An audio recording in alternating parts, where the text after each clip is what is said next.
What do you think of the Caitlin Clark stuff? Oh man, the WNBA is looking really bad with how they're treating Caitlin Clark on the court. That is their first time getting like a superstar that puts a lot of eyes on the WNBA, which has immediately elevated everyone else in the WNBA, getting more asses and seats at the games. And all they do is just bully her on the court, like body checking her randomly, starting shit with her, talking shit about her. It's baffling. She is literally the only reason they're not just flying economy to their games anymore. Now they get charter. Like she has taken the WNBA from something that nobody ever really talked about into something that is talked about every single game now. And she is spit on by the entire league for it. It blows my mind. It blows my mind. I've never seen something like that. It's like they don't want to make money doing what they love. It's how the sport is supposed to be played. You clearly don't know what the fuck you're talking about. You don't even see that shit in the NBA. Just random body checking of like the number one reason people are even watching the sport in the first place.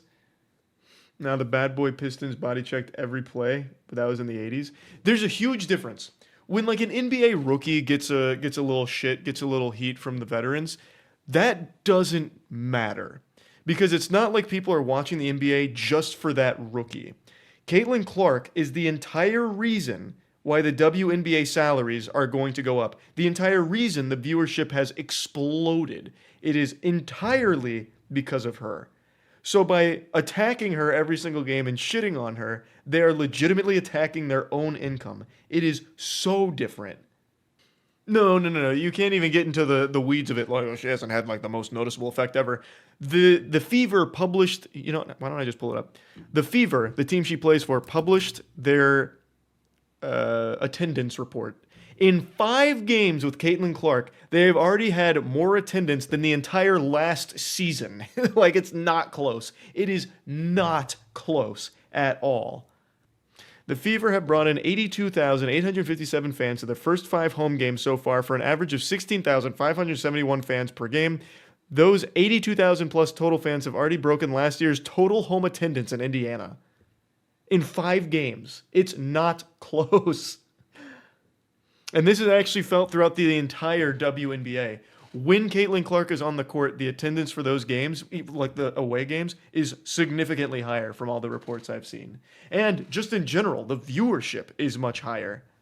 So it's put eyes on other players in the league too. Like, well, Angel Reese was already like a very big deal in college.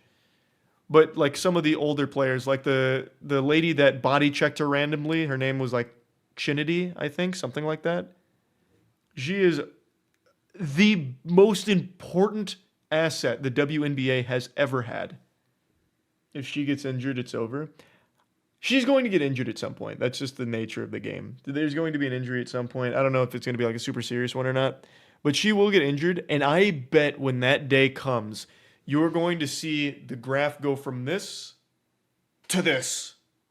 If she sits out like 30 games, you're going to see a drastic drop off. Or if she's a bust. Oh yeah, or if she... I don't see this happening because she's already doing pretty well. But if she does turn out to like suck shit, like she all of a sudden just falls apart in the WNBA, then yeah, that same thing would happen. I don't see that happening though because she's already doing well and she's still new to it.